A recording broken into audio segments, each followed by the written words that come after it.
Putin's forces claimed a new victory in Donetsk after deadly offensive, claiming that Russian troops pushed into the Khimik area. Has Khimik fallen into Putin's hands as Su-34 fighter bombers, drones and artillery unleash hell on Ukrainian positions, raising the question of how long Kiev can hold the line under such constant pressure? Russian flamethrower systems rain fire on Ukrainian strongholds in the Sumy region, while jets move in to destroy a key UAV command post, in a bid to blind and burn out Ukraine's defenses. A fresh Russian barrage on Kharkiv killed at least 4 people and left more than 20 injured as long-range strikes turn major cities into recurring front lines. Russia on June 9 claimed to have captured the Khimik region in Ukraine's Donetsk area after launching a fresh offensive push, portraying the advance as another step in tightening its grip on the eastern front. Moscow said that its tactical aviation, reconnaissance and strike drones, along with artillery units, carried out coordinated attacks on 139 separate Ukrainian targets during the latest round of operations.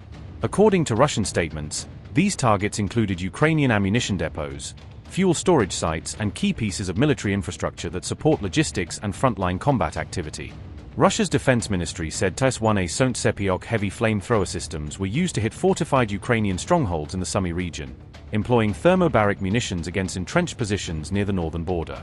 At the same time, Russian Su-34 fighter bombers reportedly targeted concentrations of Ukrainian troops and a UAV command post. Russian unmanned systems forces also claimed they had destroyed a Ukrainian patrol boat, saying the vessel was detected and struck as part of wider operations against Ukrainian assets at sea. The strike on the patrol boat was reported to have taken place in the Black Sea theater of the war, underscoring that naval and coastal engagements continue alongside the intense fighting on land. Russia further claimed that positions used by foreign mercenaries fighting on the Ukrainian side were hit during these operations, reinforcing its narrative that it is confronting not only Ukrainian forces but international fighters. Meanwhile, Ukrainian officials said that Russian missiles and drones launched new attacks on the city of Kharkiv, extending the reach of the strikes to a major urban center away from the immediate frontline.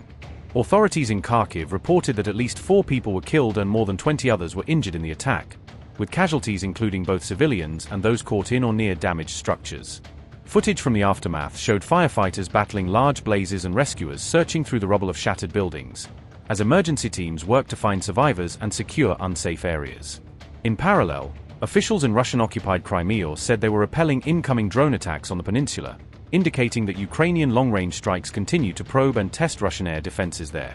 These attacks on both sides follow several weeks of escalating long-range strikes, with missiles and drones increasingly used by Russia and Ukraine to hit targets deep behind the front lines in an intensifying campaign.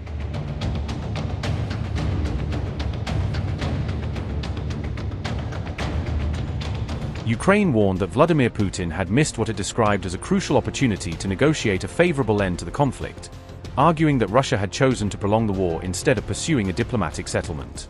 Ukrainian Foreign Minister Andriy Sybiha declared that Russian President Vladimir Putin had missed his window to bring the war to an end, accusing the Kremlin of rejecting a chance to secure more favorable negotiating terms. Sybiha further argued that the situation would only get worse for Russia over time, claiming that mounting military, economic, and diplomatic pressures would continue to increase if Moscow refused to change course. At the same time, President Volodymyr Zelensky suggested that Ukraine was very close to deploying a domestically produced ballistic missile capable of striking targets inside Russia, in remarks widely seen as a challenge directed at the Kremlin. Notably, Putin dismissed Zelensky's public proposal for face-to-face peace talks as inappropriate, rejecting the Ukrainian leader's open letter appeal for direct negotiations between the two presidents. The Ukrainian Foreign Minister, Andriy Sybiha, said in a social media post, and I quote, "By refusing President Zelensky's offer for direct peace talks, Putin lost his chance to get out of his failed war. Things will only get worse for Russia. Battlefield losses will continue to grow. Failures will get more humiliating. The economy will plunge deeper into recession. More jobs will be lost, taxes will be growing, and inflation will hit those most vulnerable. There are already no safe places in Russia that can be exempt from Ukraine's long-range sanctions. But their intensity will continue to grow. The international pressure will not ease. It will only get stronger, including the use of frozen assets, travel bans, and inevitable accountability for crimes. All of this because the fanatic in the Kremlin wants to keep in power at any cost and is ready to sacrifice his country's future and kill millions of people for his insane delusions. All of this because he doesn't want to admit a simple truth. He will never achieve his goals on the battlefield, and he better abandon his delusional hopes of Ukraine collapsing soon, support from its partners waning, or pressure on Russia easing. Russia will still have to accept a diplomatic solution, but the terms will be far worse. Putin's refusal of peace should lead to a significant increase in international pressure on Russia and support for Ukraine. The statement came ahead of high-level discussions involving British Prime Minister Keir Starmer and the leaders of France and Germany, as European powers intensified efforts to shape the next phase of diplomacy over the war. The London talks were largely focused on securing a Russia-Ukraine ceasefire, with key European governments seeking a more prominent role in any future peace process or negotiations. European leaders also called for direct dialogue between Ukraine and Russia, arguing that any meaningful diplomatic breakthrough would likely require active participation from both the United States and Europe. Interestingly, Russian officials dismissed Zelensky's open letter as evidence that Ukraine was running out of options, portraying the proposal for direct talks as a sign of Kiev's growing desperation rather than diplomatic strength. The citizens of Azerbaijan were killed, and then Ukrainian drones fly to Europe. Zelensky is an illegitimate president, and the fact that he writes letters means that he probably has no other option. If he decided to write a letter to our president, then at the beginning of the letter he had to write, "I cancel my decree prohibiting negotiations with you," and then on the text. But he said so much. Did you see that he allowed to hold a parade in Moscow on the Red Square?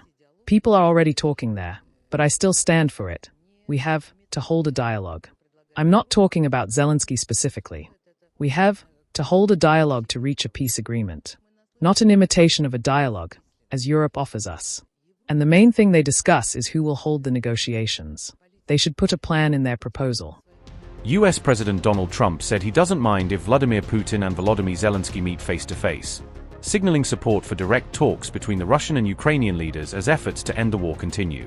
Concerning Ukraine, now that Zelensky has proposed a face-to-face meeting with Zelensky, do you still want them to go first before the U.S. gets involved in talks? Well, I don't mind. I mean, it's let them deal. I'm the one that got him to this position. And I think that's going to get worked out. I think we're getting close to where Russia, Ukraine should have.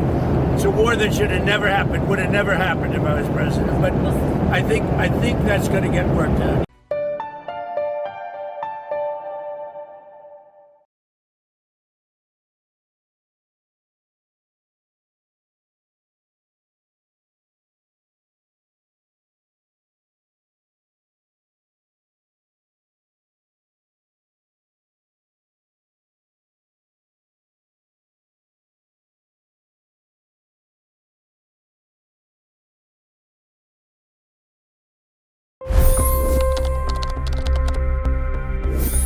$25 crore गरीब गरीबी को परास्त करके बाहर निकले।